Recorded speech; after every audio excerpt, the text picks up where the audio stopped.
to declare and proclaim your goodness and mercy and all that you've done in her life. In Jesus' mighty name we pray. Amen and amen. Sylvia, whenever you are ready, honey. Amen. Okay.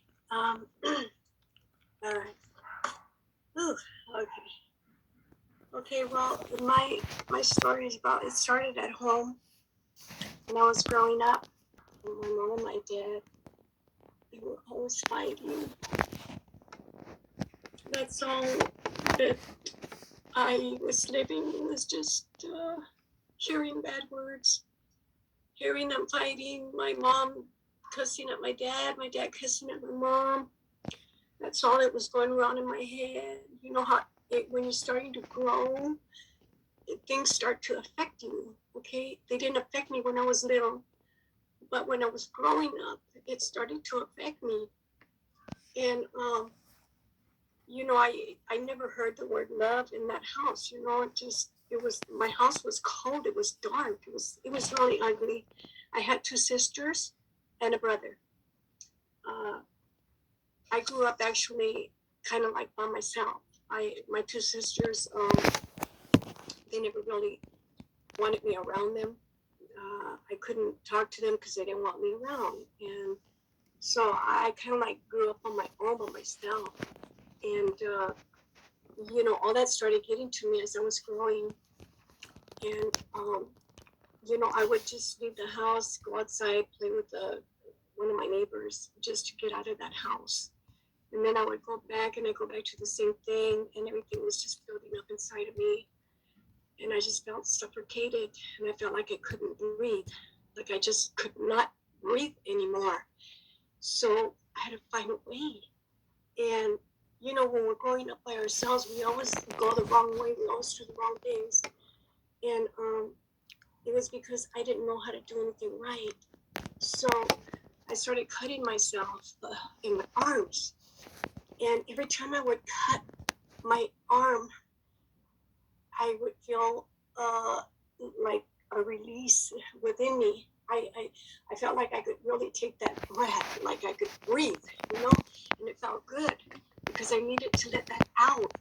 And, you know, so I started doing that often and often and often until I filled my arms with nothing but cuts.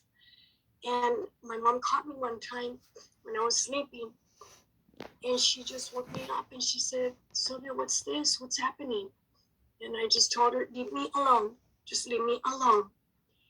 And so she left me alone. And she, you know, didn't come back to me, tell me, "Mija, why are you doing this?" Or "Let's get you some help," or something, right?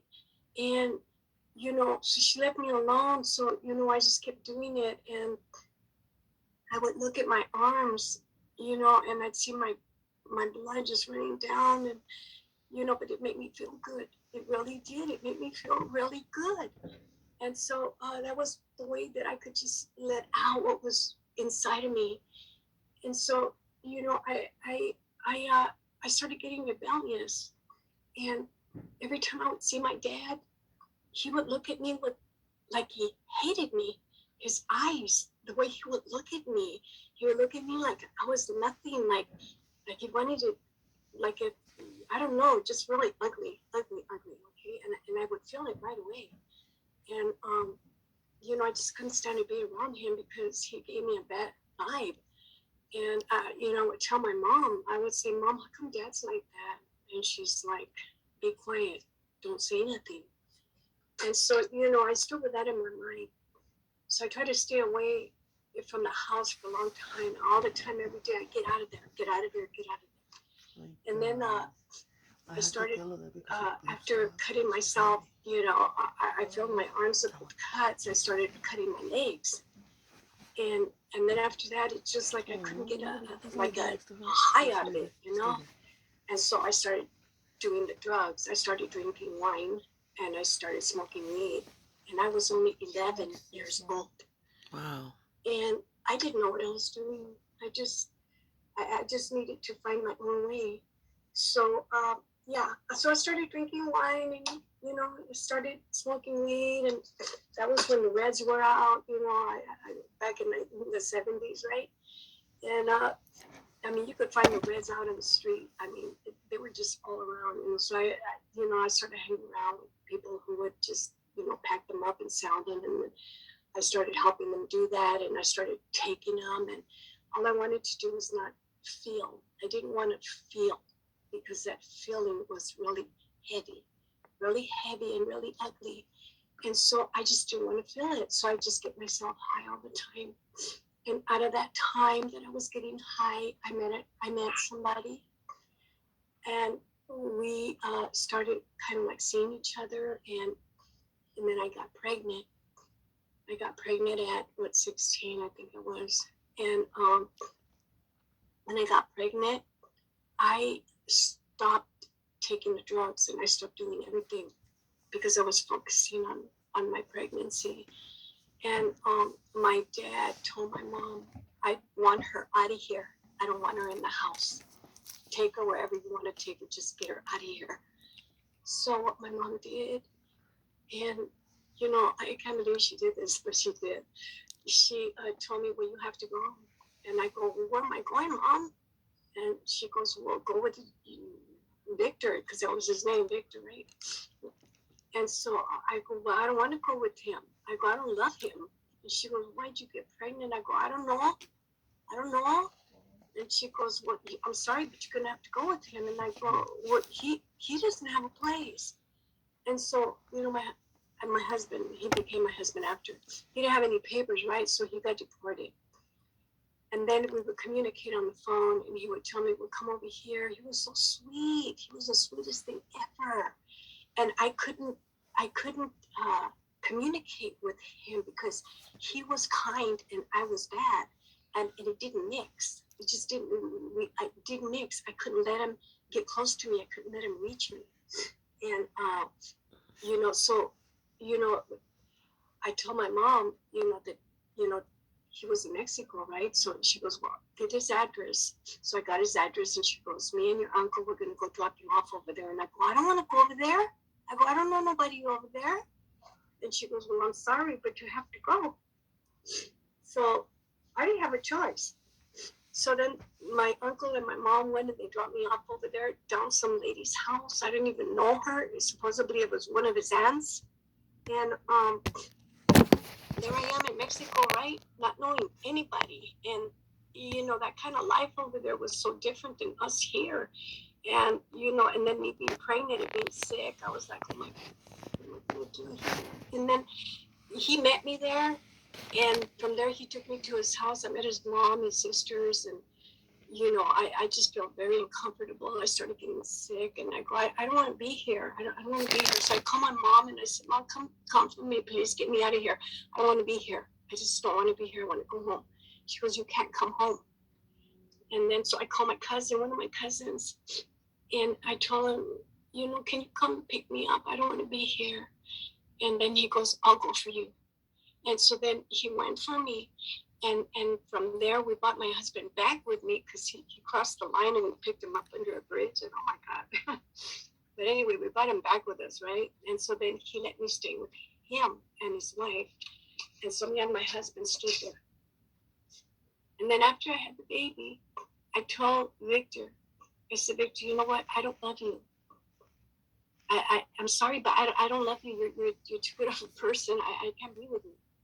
And, I was used to, the reason I felt like that was because I was used to hate. I had a lot of hate in me, rebellious. I didn't know what caring was, what kindness was. I didn't know none of that. All I had was hate and anger, and that was it. That's what I lived with. And so I couldn't be with him. He would be so good to me that every time he was good to me, I would get mad. And I would say, don't, get away from me, get away from me.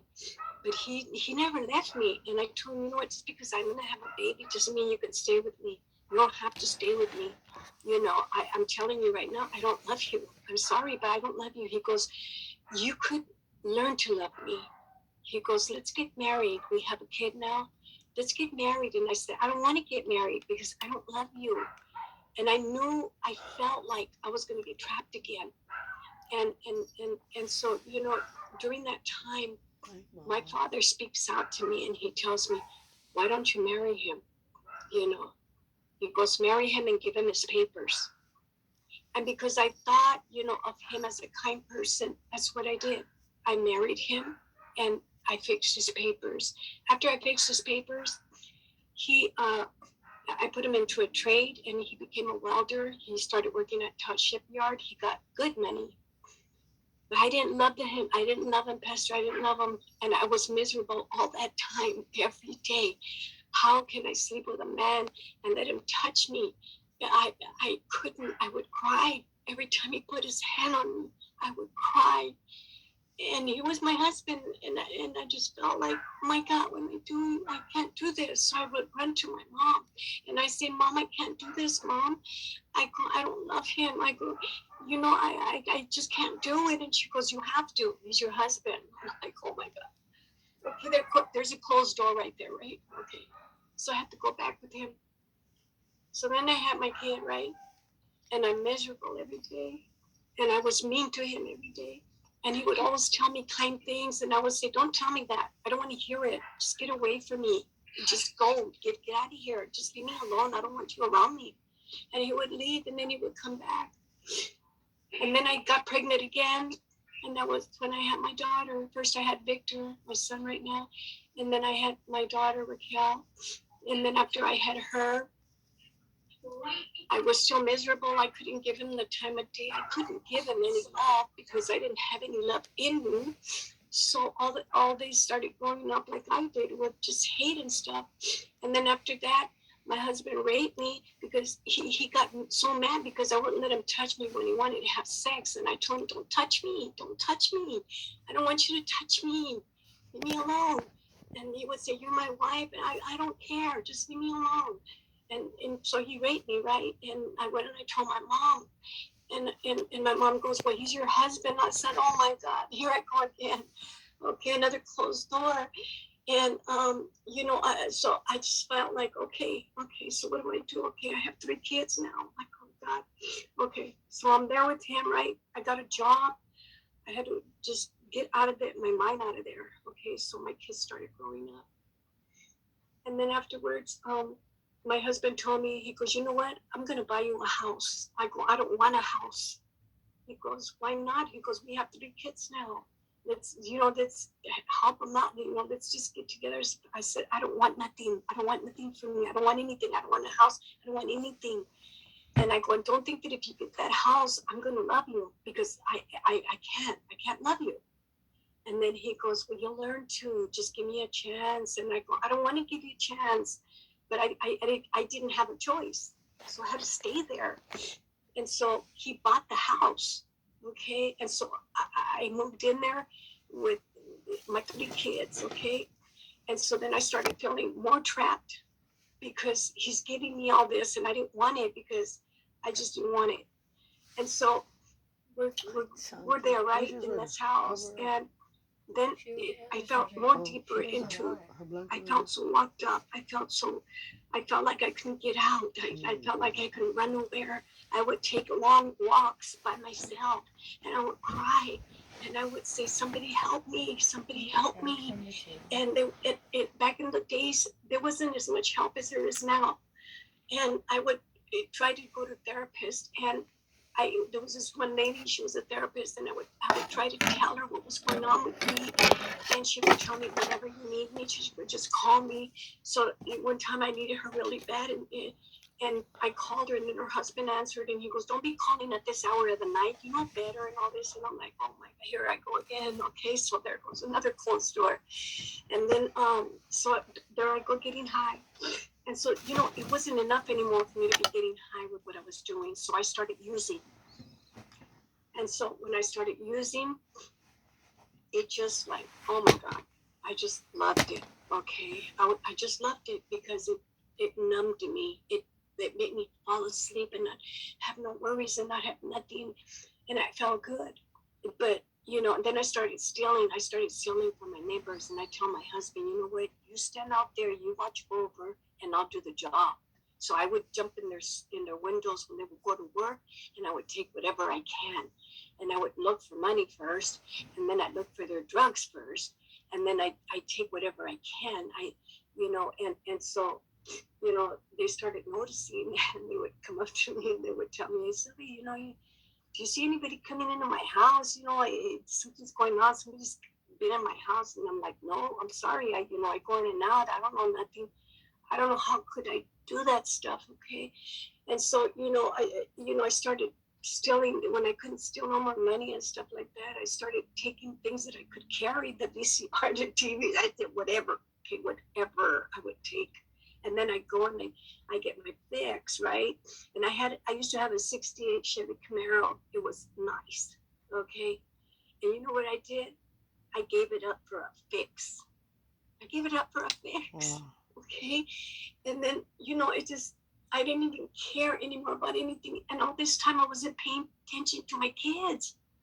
I would take off and leave my husband there with them. And he would always stay there with them. And so I'd take off and I would do my thing. Then I started getting busted. I would get in and out of jail. And then one time when I was in jail, they took me to this room, and I think it was one of those guys that talked about Jesus. I forgot what you call him. And he started talking to me, and I was just hearing him out. And he told me, if I wanted to give my life to Jesus, and that was the very first time I even heard the name of Jesus. Mm. And so I just, I just told him yes. And so I went from there. And then when I was back in my dorm, I needed to occupy my mind because I was seeing a lot of stuff going on in there. I was like, oh my God, this has got to be the territory of Satan. It's got to be, right? So I would try to read books and I just couldn't get into them. And so one day I found a Bible on top of my bed. And I looked at it and I'm like, okay, let's see what this is about. And so I started reading it, and I couldn't stop reading it after that. Praise I God. couldn't stop reading it. And that was the only book that I could really read, a book that was talking to me, and I was feeling it. And I started getting confused, and and then I would call my husband and I tell him, come get me out, bail me out, man, get me out of here. And so he goes, I ain't got the money. And I go tell my dad and see if he can help you, but just don't tell him what it's for, because my dad hated me.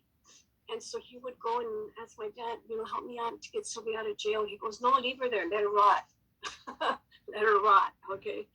And so he comes back and he tells me, well, I'm sorry you didn't help me. I'm like, okay. So then he goes, don't worry. He goes, I'll find a way. So he got me out. And then when he got me out, he already had the fix ready for me in the truck. We had his 53 Chevy pickup. He was out there in the truck when I got out, and he already had the fix there for me. And I just shot up right there, and felt good, right? And so we went back home, started doing it again. And then I got busted again. I don't know how many times that happened, until finally, when I was in there, I called my husband and I said, you know what? I said, this is the last time I'm coming in here. I am not coming back in here. And we got to leave what we're doing. We got to stop taking the drugs. And that's it. I'm going to stop. And if you don't stop, I'm going to leave you. And so he goes, okay, we can try. And, he got me out of jail again. And there he goes. He had a fix for me again. And I did it again. But after I did it, I felt weird. I didn't feel the same. I didn't feel the same anymore. I go, what did I do? What did I do? What did I do? What did I do? What did I do? And so then I said, no, this is not going to happen. This is not going to happen. So I got my kids and I took them with me, and we left to a hotel. And I told my husband, I go, you know what? I told you, I warned you that I was going to leave you if you didn't stop. And he goes, I'm sorry. He goes, it's not easy. I go, well, how do you think I'm feeling? I go, I can't do this. I can't do this no more. So you know what? We lost the house. Okay. He ended up out there living in the junkyards right there towards Long Beach. They call it the third world, right? And so I told him I can't do this no more. So then I had a cousin that helped me out. And he told me, he goes, you know what, Negra? He goes, if I help you out, he goes, I don't want to see you high. I don't want to see you high. And I told him, Okay. So then I started drinking and I became an alcoholic, Mm. but Switch one it, drug it for just another it one. just started coming back again. It just all started coming back again. My son Victor, he left the house when he was 12 years old, and he went to live with my mom because he couldn't stand seeing me and his father getting high. And so all I had left was my daughter and my other son, Angel. And Victor was better off over there. And it just began to get worse and worse and worse. I had to go back and remember the first time when I read the Bible. And then my mom died in 1992. And a year after that is when I went to church. I seen this girl that I grew up with. She lived across the street from me. And I would go over there and just to spend a couple of minutes just to get my mind somewhere else. And I would see this light in her, this peace, I'm like, girl, I go, what are you doing? She goes, I'm making something for my church. And I go, oh, you go to church? She goes, yeah. I go, where do you go? And she told me. And so I go, do you think you could take me? And she said, yeah. I go, do you think you could come for me? And she said, yeah. So she went for me and she took me to church. And when I was in there for the first time, I seen all these people so happy, something that I never had, nothing I felt, never felt it in my whole life. And I just was looking and I just like, wow, something is here. Something's got to be here to make these people feel like that. And so I stuck it out and I kept going back, but I didn't understand the word. I didn't understand nothing. I started getting, I just didn't want to go anymore. But then I would tell myself, something's there. Something's there and I'm going to find out what it is. Because I was always been a daring girl. I'm very daring, okay? And I make up my mind. When I make my mind to something, I don't stop. I keep going, okay, till I get there, whatever it is. And so I go, there's something here, and I gotta find out what it is. And so I kept going and going and going, and I still didn't understand the word, but I would still go. I would still go, and I would still go until one day we had a special guest. And he said, he did an altar call. He goes, you know what? He goes, whoever needs, prayer, whatever, come up. And I was way in the back. And then he goes, as a matter of fact, everybody come up here. And so I was in the back and I don't know, but I started walking to the front to the altar and I raised up my hands and I received God and something just so powerful. Look, Pastor, because in my house, I know that my dad did something wrong. I know. And I know there was a lot of witchcraft in my house. And I think he gave me up or something. I don't know. But, when I raised my hands, either something so powerful jumped out of me or something powerful came in me. But I flew about 2 rows back and I started shaking. And I couldn't stop shaking and it scared me. But at the same time, it made me feel good. And so I went home shaking, and my cousin goes, oh my God, Negana. He goes, you're shaking. And I go, I can't help it. And he goes, you know what, you got a bad hangover, girl. He goes, I'm going to go buy you some liquor, right? And I told him, no, it's not bad. It's not bad. And he goes, yes, it is. He goes, you're bad. He goes, you could die. You're going to a hangover. And I said, no, it's not bad. It's not bad.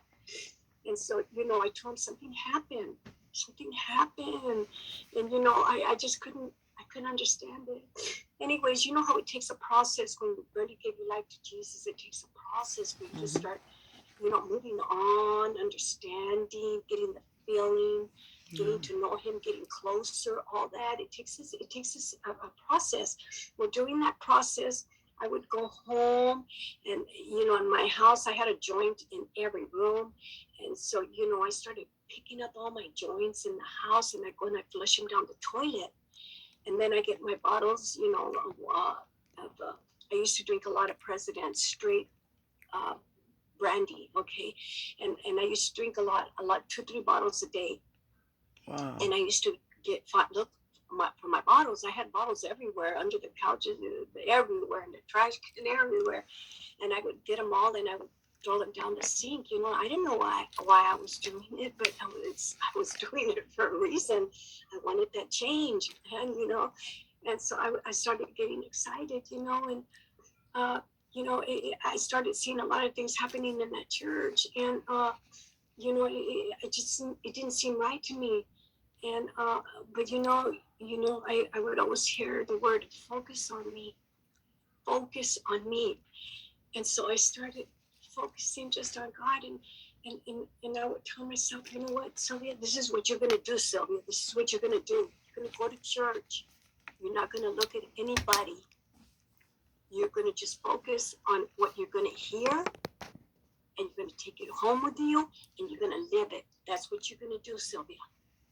And so that's what I started doing, you know.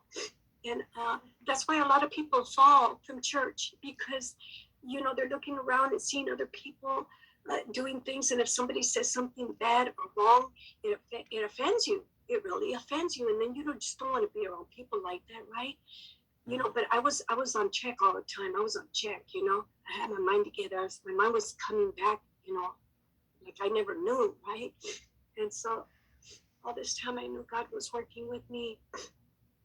So anyway, you know, I would, you know, sometimes it just was get really bad. I just couldn't handle it, and I would take walks. I would go to the beach. I used to love to take acid. I mean, that was my best high. I used to love to take acid. I would go to the beach, sit by myself in the sand, and just look at the waves. And I'd be tripping. I don't know. I'd be somewhere. I don't know where, right? And I just loved acid, right? And I think it messed up my head or my mind or something, because I started doing some crazy stuff. But I liked it to be alone. I didn't like to hang around with gangs. I didn't like to be around people. I didn't like to be around friends. I always liked to be by myself. Okay, so anyway, you know, it just came to a point where, you know, this has got to stop. This has got to stop. How do I do this, Lord? How do I do this? But at the same time, God was working with me. And then I was never close to my kids. And then all of a sudden, I want to start to get close to them, right? Get close to them, especially my daughter. She was my only daughter. She was in the middle. I had Victor first, and I had her, and then I had my little one. And, you know, I started wanting to pay more attention to her, you know, because she reminded me of me, you know, by herself, because I left her by herself. I was doing what they did to me, and I didn't even know it. I didn't know it. And so, you know, God was working in me, and I was trying to fix it. And so I started getting close to her, and I started feeling this love, you know. I didn't know. I didn't know that I didn't have it. I don't know. I was just really confused. But I started getting close to my girl, and I started feeling more love for her, right? And you know, I would try to spend more time with her. I would talk to her, and I'd tell her, Raquel, I'm going to church now, mija, and I'm trying. I'm learning so much, mija. You know, and I would tell her, I'm sorry, mija, that I wasn't there for you, because she would always tell me, I was in jail. You're never there for me, and you know, she'd throw it in my face, you know. But you know what? I can take it. I can handle it, because everything that they threw at me, I knew it was my fault, and I could handle it. I could take it, you know. And you know, it was something that I did to them. So then I started getting closer, and it felt so good, Pastor. For 7 years, I had a beautiful time with my girl. Okay, until this is where it gets until 1999. They killed my daughter. She was murdered, and I remember that phone call. I got a phone call. And it was a police station. And they told me, Mrs. Hernandez, well, first of all, I kept calling my daughter, and she didn't answer her phone. And I kept calling, and she didn't answer. And I knew something was wrong. I knew it, because me and her, we talked all the time. I called, she answered. And I knew something was wrong. I knew it. But I knew that I had to wait 72 hours before I could call the police. Because I did try to call them, but they said I had to wait 72 hours. So I waited. And then I got a phone call. And they told me, Mrs. Hernandez, we found a car and, we found some phone numbers and, your number's on here. And, we need you to come down to the station. And I go, well, why are you guys calling me? Where are you calling me from? They go, we're calling from homicide. And I was like, no. I'm barely starting to get close to my daughter, and then she's took it from me, and but you know what? I didn't question God. I wasn't worthy enough to tell God why. I just couldn't tell him why, because I knew that he always knew what was happening. He knew everything. And as much as I loved him and I respect him and honor him because of his love for me, he saved me, I couldn't tell him, why did this happen? What did you do? Why did you let it? I couldn't do it. Okay. So here I called my son and I said, Victor, we gotta go here. And so he went with me and I went in there and they took me into a room and they told me we found a car. It was abandoned, and it was in the freeway, like went over there towards the mountains, right? And he goes, we found this in the car, right? And so I go, that's my daughter's car, and so they said that they found a body in the car, and it so happens that she had died about 3 days before that. What happened was her husband, he stabbed her to death in front of the girls. She had 3 little girls, okay? He stabbed her to death. And these girls saw that. And so he put her in the trunk of the car.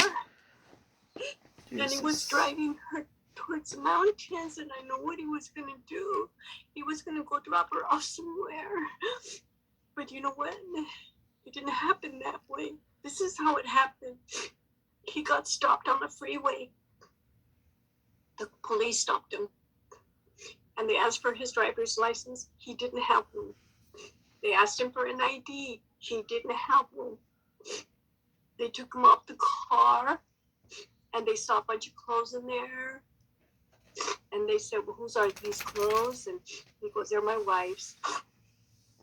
And so, do you know what they did? They didn't search the trunk. She was in the trunk all that time. She was in there. And they didn't even search the trunk, okay?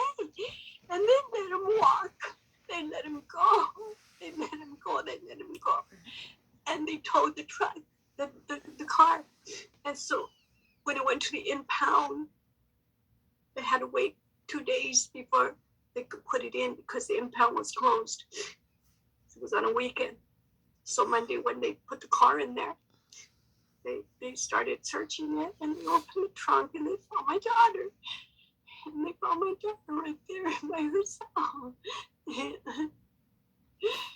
And so they called me and they told me everything that happened. Oh. So then they showed me her picture. And when they showed me her picture, I went crazy. And I got that picture and I put it in my heart. And I said, Mija, no, Mija, I'm sorry. And so they wanted to take the picture back. They told me, Miss Hernandez, give me the picture. And I'm like, no, you can't take the picture. And so we were struggling. They had me all over the floor, and I couldn't let go of that picture because I was looking at it, and I couldn't let go of it, and they had to just grab it from me. They had to hold me, and put my hands together, and I couldn't snap out of it. I just couldn't, okay? So then afterwards, I came to reality again, and I'm like, okay, where are my granddaughters? Where are my grandchildren? And they said, okay, they're with his family, in which they lived in Long Beach. The older one, she was from a different dad. She was with her dad. The reason my daughter would leave her a lot with her dad was because she didn't want the guy that she was, the husband that she was with, molesting her or treating her bad. So to keep her safe, she would let her stay with her dad, but she wouldn't, not all the time. I mean, she would have her with her, but, she would leave her over there a lot, And so she ended up staying with the two little ones that were his, the one that killed her, right? So it so happens that, I told him, I go, where's my granddaughters? And they go, they're with his family. And I go, you know what? I go, give me my granddaughters. Give me my granddaughters. I want my granddaughters. And then they go, you know what, we can't do that. They're going to social services. I go, no, they're not going to go to social services. I'm here. I'm grandma. I go, they got to come with me. You got to give them to me. No. They're not going to go. They're not going to go. They're going to come home with me.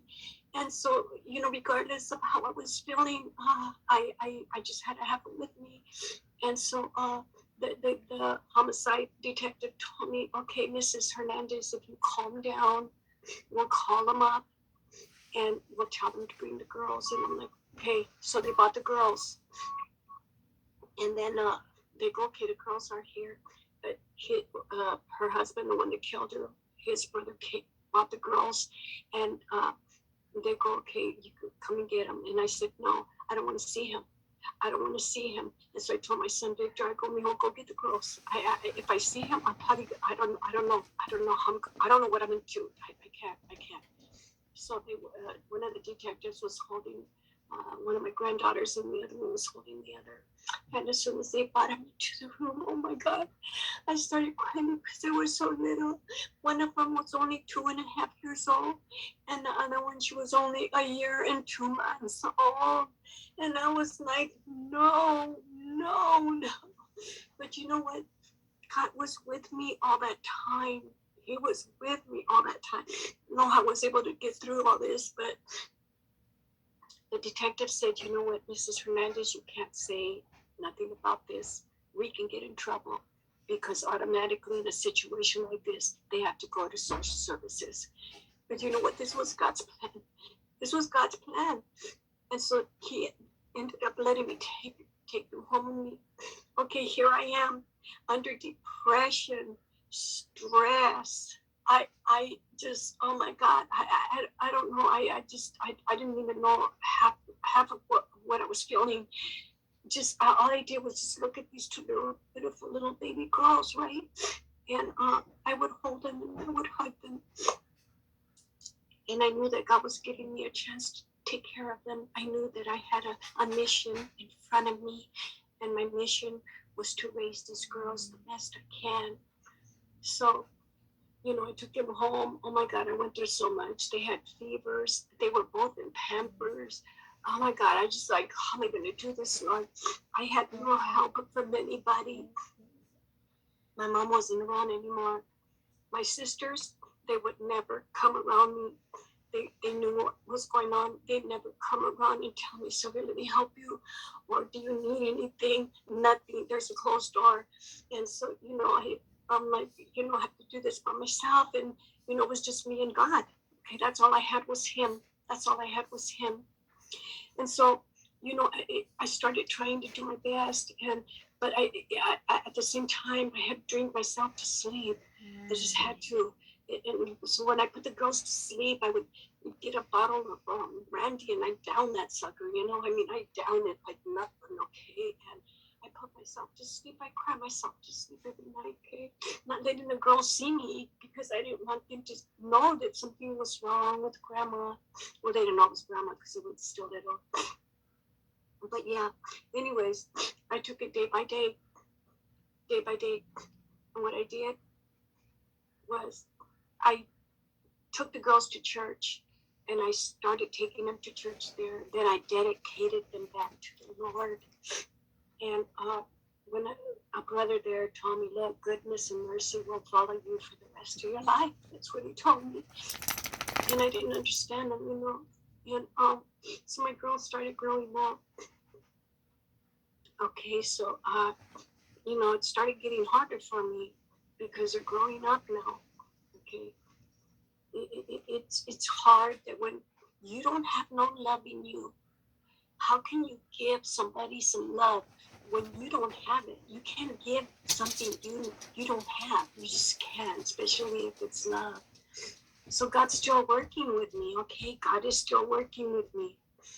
And so, you know, I went to Survivor, somewhere where they give you survivors income. You know, I needed to get money to survive with the girls, because when my daughter died, I was working. I was going to school for cosmetology, and I was at the same time I was working at Costco, and then when I got that phone call and I had to stay with the girls, I had to quit working, and then I got into depression. I was disabled completely, totally, 100%.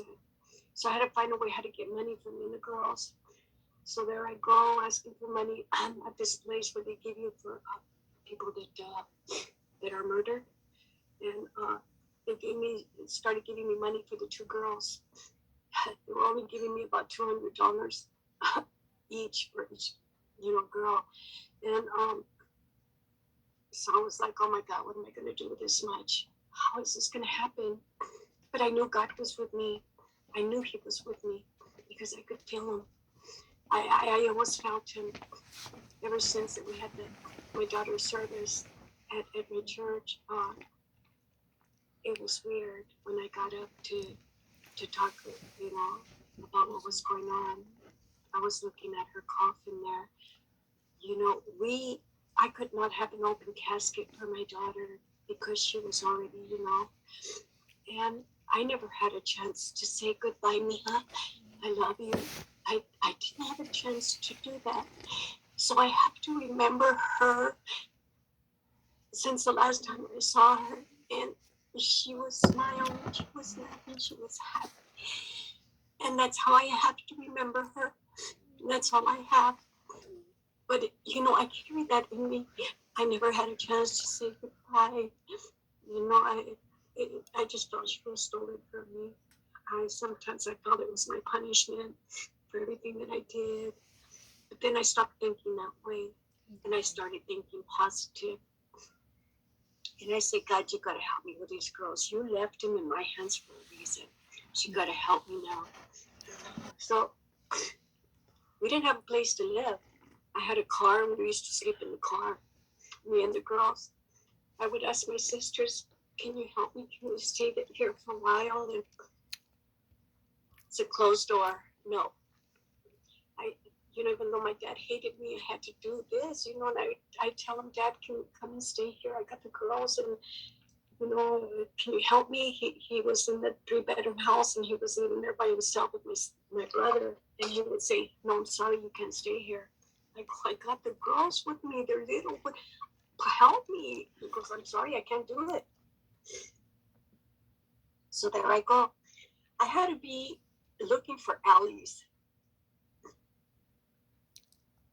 to sleep because I couldn't afford for the police to find me. Because if they did find me, they were going to take my girls. And I was fighting for these girls. And I wasn't going to let no one touch them. No one take them from me. Okay? And so we would go and we would hide in alleys when it would start to get dark. I would go to dead ends. And, you know, oh God. And so then, you know, I finally got him into a daycare where I could have a little peace of mind during the day by myself.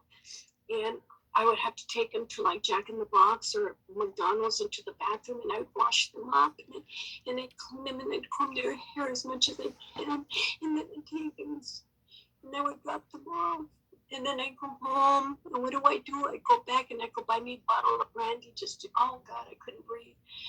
And then after I drink it, I felt bad, and I'm like, what am I doing, right? And so then anyways, I started getting busted again, and you know, this one time, you know, I was going. I don't even know where I was going, and I had the girls with me in the car, and I had my other granddaughter in the car with me. So I had 4 little girls in the car with me in the back seat. And I'm over here going, I don't even remember where I'm going. And all of a sudden, I wake up and I'm in the, actually I'm in the hospital. And they told me what happened. And they told me that I was on a red light and I was knocked out. I just like fell asleep. I don't know how it happened, but the car, it just stopped on me and I knocked out. And the girls are in the back seat by themselves. Somebody called police and then they go and they pick them up. They took me to the hospital to sober up. And I had to go to court. They got me for child endangerment. And they told me they would take the girls from me. And, I just broke up. I just went crazy. And I just like, I'm willing to do anything. Just don't take them from me. Please don't take them from me. And so then they started, they wanted to know why I was doing what I was doing. And then I explained to them, that I'm just having a hard time. I just lost my daughter. I'm trying to help these girls, and I'm trying to help myself, and nobody's anywhere to help me. There's nobody around me, but myself. And so, they kind of like went back and remembered that during 1999, it came out in the newspaper about my daughter's death, how she was found, and she left 3 girls behind. And during that time, we made a car wash at the church, and money was coming in from everywhere, from Oxnard, from San Francisco. People donated.